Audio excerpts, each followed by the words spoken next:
Eke nukwa nga Igbo ndị mana ege ntị n'ụbọchị nke taata okwu ya jikwa wee bịa n'ụbọchị nke taata akwakwa unu n'afọ ka ihe si eme. Kedu ihe na-eme na this video?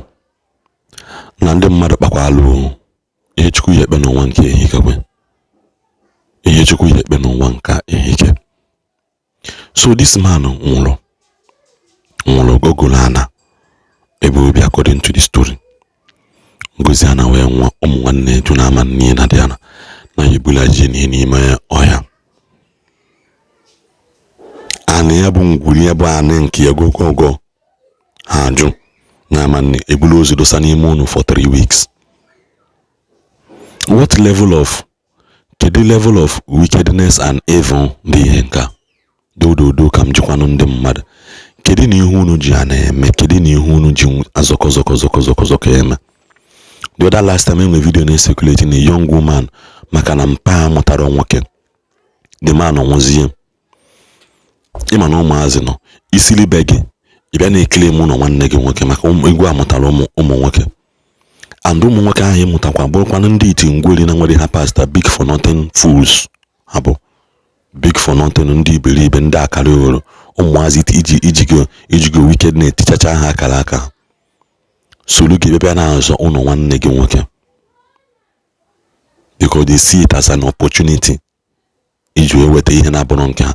Most times ihe mekanisa si bịakara ebe ajụ ese ka amalike n'ihe gburu onye ka amala ndị ha na oppress mmadụ ha n'aka ha ọdụ n'ihe nwere onye nka, because it's beginning to look as if no ha nwana iji aka ha egbu ha gbuzie mgbe ha afụzia na onye ahụ enwe helper ha egbuwe ya ha achọwa ikele ihe na-abụrụ nke ha. We almost thank the Anambra state government that tie ọnụ n'okwu anụnwa. Si ọnụ n'okwu a na-azọ ọnụ na-demolish everywhere. Na-demolish ụnọ na-eme ka nsogbu wee zọrọ property. Nsogbu wee zọrọ property. You can't respect the living, you can't respect the dead. Okay, si na-eme. Edodo na mgbe mbụ na-enwere ihe ana na-asọ nsọ.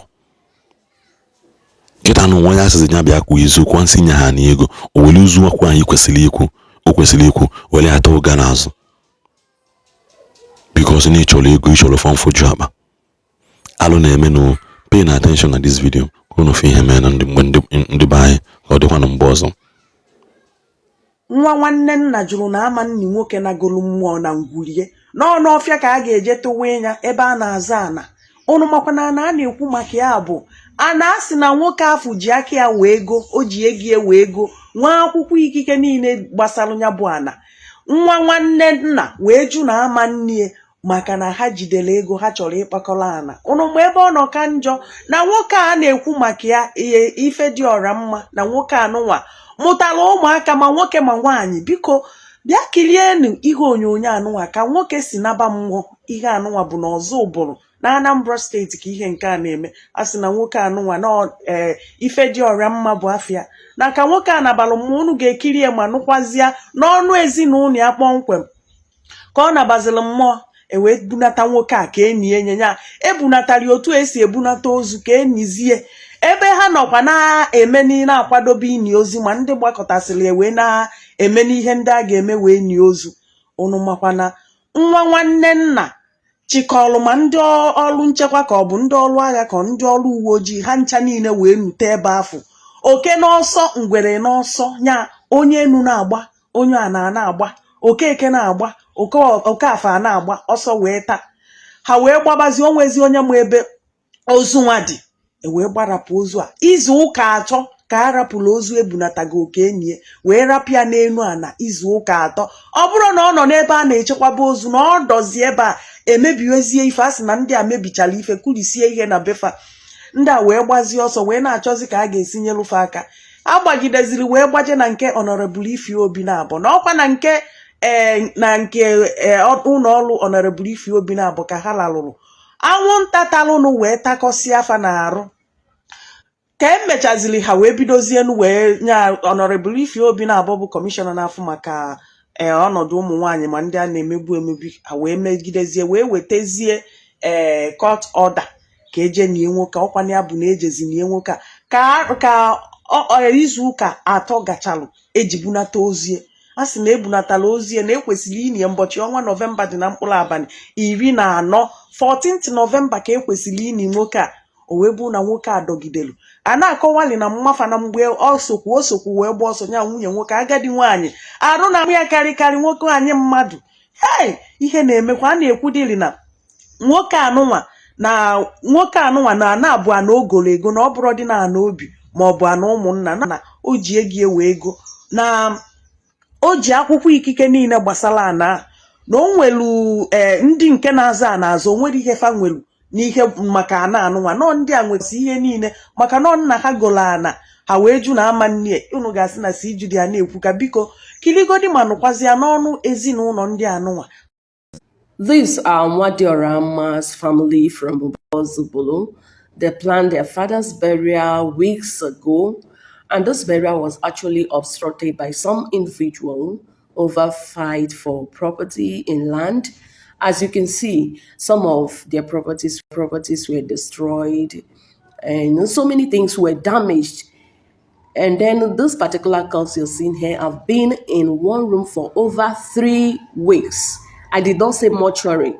They ran away for their lives, and this corpse was kept inside their room for 3 good weeks, if not for the intervention of the state government who came to bury their father today. Let's briefly hear from the family. My name is Pastor Daniel. It happened that when my father died, some group of persons mobilized by my uncle, who is telling me that he's rich. Now he wants to take over my father's compound. So what he did was to go and align with people in position. When I announced my father's funeral, in fact we did it 14th of November last month. But what they did was he started advising me to go and bury my father in the bush. I said no. That how can I bury my father in the bush when my father have a big compound like this? So that was it. Since I insisted in burying my father in his compound, and they hired the AVG to be here and make sure that no grave was digged. So that was how everything happened. Since 14th of November till now, my father's corpse have been here. So that is why we are here today, to make sure that we bury him. I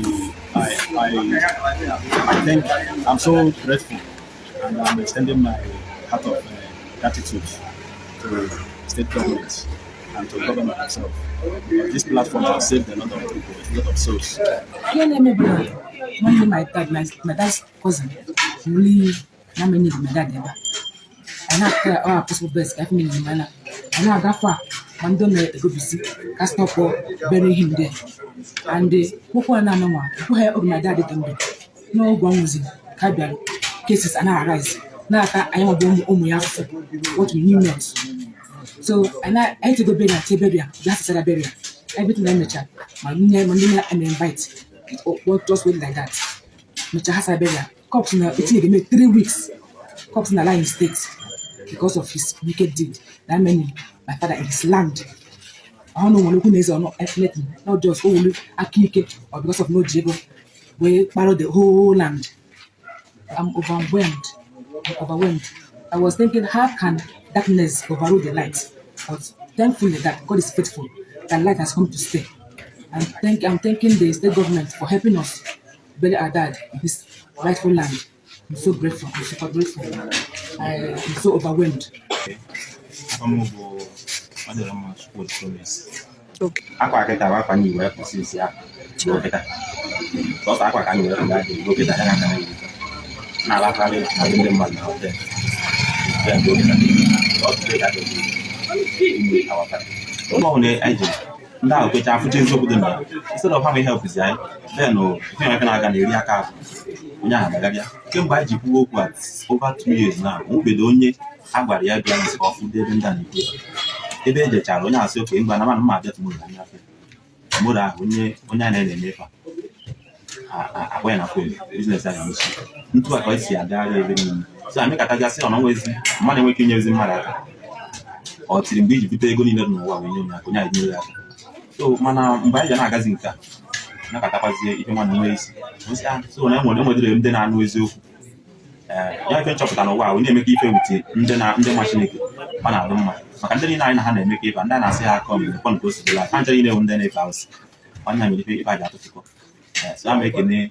steeti gọọmenti mkpasị ga-etikwa aka na ife anyị eme ka ọ na-abịa n'isi ndị be ana m enye ya ego nna akpa ike na-ewepụ n'ike maka na nwanne m ogoro ebe a nke mmiri ọha n'anya na oji ego nwoke ụwa niile ego ekejighị ego onye pụrụ ozi ekwu ekwu oji ozi nwanne m gwadoro ihe enyi ọ gbagoro ebe a nwanne m ekele soro udo ahụ onye nyere ike nwa Igbo gbapụta ya nye ụmụazị na-anaghị ife nna ha ana ogoro ego a na-ekele osi ike fere ike edebe ya n'obodo.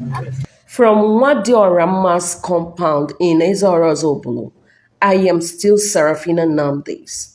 Coding. Echekwa m ụgwọ eji onye nwụrụ anwụ bụ ibulie donye n'ala kedụzi ka ọ ga-esi bụrụzie na mmadụ na balụ mmụọ ejegodije zọba ana zọbagodi ngwuru ya bụ onye ka esi wee kọ na nwoke anụnwa nwere akwụkwọ ikike niile gosiri na ọnya nwanwana na ana abụrụ dị ana obi ike onye atụrụ ezigbo ogologo ewetasi ozim ebe onye otu Honorable Ifeobi na-abụ na-akọwazi ka ha si wee nwetagasị akwụkwọ ndị ezinụlọ a si wetasị akwụkwọ gosiri na ha nwanwana nọ nna ha nwana na kamgbe nwoke a nọ ndụ ha pụta n'okwa wee zaa ana ganye na nwoke a nwụrụzie a wee pụta ịza ana nke lewukwa ya o nwekwa ihe mmadụ ama mfu n'obodo nke anụnwa udochikwanụ ndị nke m maka ndị chọrọ udo.